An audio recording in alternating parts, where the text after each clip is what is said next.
तो क्वेश्चन दिया हुआ है, in a workshop certain machine components are stored in 7 locations named A B C D E F G called store locations. These components are to be carried to a location queue for further processing and using a robot. Various paths connecting different locations as well as the number of machine components वगैरह वगैरह करके दिया हुआ है ना।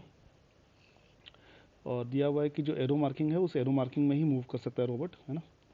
जैसे B to D जा सकता है पर D to B नहीं जा सकता, ठीक है। इस तरह के कुछ इन्फॉर्मेशन दिए हुए हैं और ये पूरा का पूरा स्ट्रक्चर है, पाथवेज है। अब इसमें रोबोट जो है कितने डिफरेंट पाथ ले सकता है, अगर हम उसका लिस्ट बनाएं तो वो होगा सबसे पहले एक इधर से ऐसे करके, है ना, सबसे सिंपल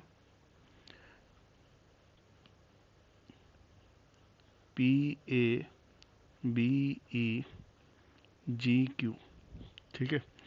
अब इसमें एक नंबर भी दिया हुआ है सबका 50 है, यहाँ पे नंबर एक, यहाँ पे नंबर 70 है, यहाँ पे 120 है, यहाँ पे 80 है, यहाँ 140 है, ये 100 है, ये 150 है।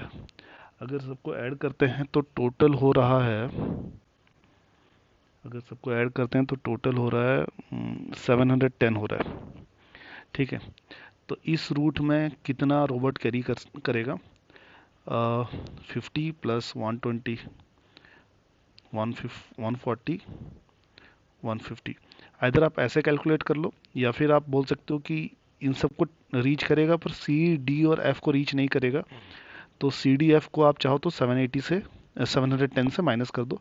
ये भी एक तरीका है, जैसे 70 प्लस 80 150, 150 और 100 250 माइनस कर दो आप 710 से, ठीक है। तो इस रूट में कैरी कर सकता है 460, इस तरीके से, है ना। तो ये हो गया PABEGQ। फिर वही PAB को अगर हम रखते हैं इनिशियल्स, रखते हैं PAB, तो एक रूट ये हो सकता है कि PABEFGQ, है ना। तो उसको भी लिख लेता हूँ, PABEFGQ। ऑब्वियसली इसमें F को भी टच किए हैं, है ना, तो इसमें 560 हो जाएगा। 460 पहले PABEGQ का था, उसमें अभी F भी टच हो रहा है तो 560 हो जाएगा। फिर एक रूट बनेगा PABFGQ, एक रूट ये बन सकता है, ओके। तो PABFGQ, इसमें हमने E को छोड़ दिया तो 560 से 140 माइनस कर दो, 420, ओके। फिर एक रूट बन सकता है PABD, है ना, EFGQ, है ना, या फिर ऐसे भी बोल सकते हैं PABDEGQ, ऐसे भी बन सकता है एक, है ना। पहले इसको ले लेते हैं PABDEGQ को ले लेते हैं, PABDEGQ को ले लेते हैं। तो इसमें हमने क्या क्या छोड़ा? PABDEGQ, C और F को छोड़ दिया हमने, है ना। तो हमने 170 छोड़ दिया, 540, 170 छोड़ दिया तो 540। फिर PABD एक और ये बन सकता है PABD। अभी EGQ किए थे, अभी FGQ कर लेते हैं, है ना। PABD FGQ, ये हो जाएगा अपना, इसमें किसको किसको छोड़े? इसमें E और C को छोड़ दिए, इसमें FGQ, इसमें E और C को छोड़ दिए, मतलब इसमें 210 को छोड़ दिए, 140 और 70, है ना, 210 छोड़े, तो इसमें होगा 500 कैरी करेगा इस रूट में।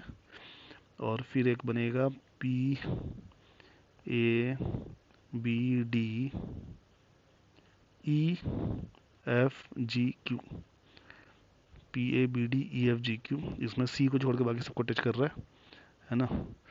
तो ये हो जाएगा 640, इसमें टच कर रहा है, ठीक है।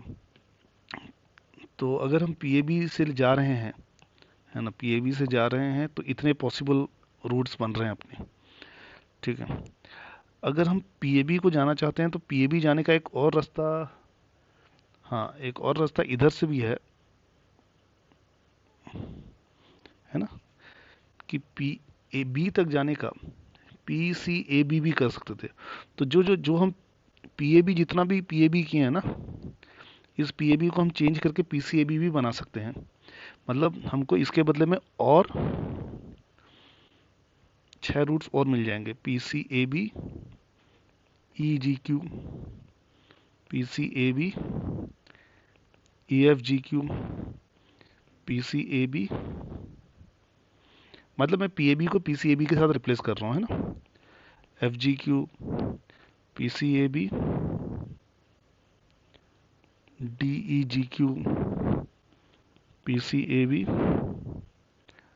डीएफजीक्यू, पीसीएबी, डीईएफजीक्यू, है ना। और क्योंकि एक्स्ट्रा क्या हुआ, अगर हम सिर्फ कंपेयर करेंगे तो हम सी को टच कर रहे हैं एक्स्ट्रा, तो समय 70 प्लस हो जाएगा बस। तो इसके 70 प्लस हो जाएगा, तो ये 530 हो जाएगा। 560 में 70 ऐड करेंगे, ये 560 में 70 ऐड करेंगे, है ना, तो 630 हो जाएगा। 420 में 70 ऐड करेंगे तो 490 हो जाएगा। 610 हो जाएगा, 570 हो जाएगा, और 710। तो ये एक रूट है जिसमें सबको टच किया गया है। ओके, इसके अलावा मान लो हम ये पीएबी का रूट नहीं लेते हैं, ठीक है, तो एक ये इधर से नीचे से जाते हैं मान लो, तो P C D E G Q एक बनेगा, P C D F G Q एक बनेगा, और एक बनेगा P C D E F G Q, है ना। तो तीनों लिख लेता हूँ, P C D E G Q, P C D F G Q, P C D E F G Q, ठीक है। अच्छा, इसमें किसको किसको छोड़े, P C D E G Q, है ना, ये 50 छोड़े, 120 छोड़े और 100 छोड़े, तो 50, 120, 170, 170, 270 छोड़ दिए, 270 छोड़ दिए, तो ये 440, ठीक है। P C D F G Q में, P C D F G Q में ये छोड़ दिए इतना, ठीक है। तो इसमें हम लोग वो 260, 310 छोड़े, तो ये 400, और P C D E F G Q में हमने सिर्फ इनको छोड़ा, 170 छोड़े, है ना, 170 छोड़े तो 540। ओके, और इसके अलावा और कोई रूट्स नहीं है, 1 2 3 4 5 6 6 6 12, 12 और 3 15, है ना। आप देख सकते हो इसके अलावा और कोई रूट्स नहीं मिलेंगे अपने को। अब हमको क्वेश्चन का आंसर देना है, how many routes can the robot take from P to Q such that it carries at most 550 machines components, 550 components at most। 1 2 3 4 4 5 6 7 8 9। Okay, तो क्वेश्चन नंबर 5 का आंसर हो जाएगा 9। क्वेश्चन नंबर 5 का आंसर हो गया 9। क्वेश्चन नंबर 6 का answer हो जाएगा, what is the maximum difference between the number of machine components carried by the robot along a route that visit maximum storage locations that of a route that visits minimum storage locations between P and Q। Maximum तो सब जहाँ visit कर रहा है सबको, यहाँ पे maximum है ना, ये मैक्सिमम वाला है, तो 710 मैक्सिमम माइनस मिनिमम कहाँ विजिट कर रहा है, यहाँ पे 6 विजिट है, 2 3 4 5 6, ठीक है। What is the maximum difference between the number of machine component?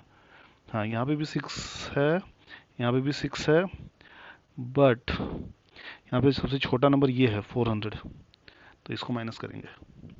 Maximum difference पूछा है, तो 310 होगा answer. Question number 7, what is the number of possible paths taken by the robot between P and Q such that the number of machine components carried by it is equal to 540, equal to 540, 1,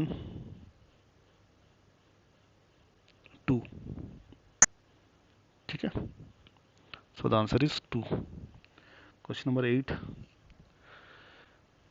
if due to an oil spill between B and D the robot cannot travel along the path joining B to D carried by the robot, अच्छा B to D नहीं जा सकता है ना, तो B to D अगर नहीं जा सकता, due to an oil spill between B and D, the robot cannot travel along the path joining B and D. What will be the maximum number of components carried by the robot?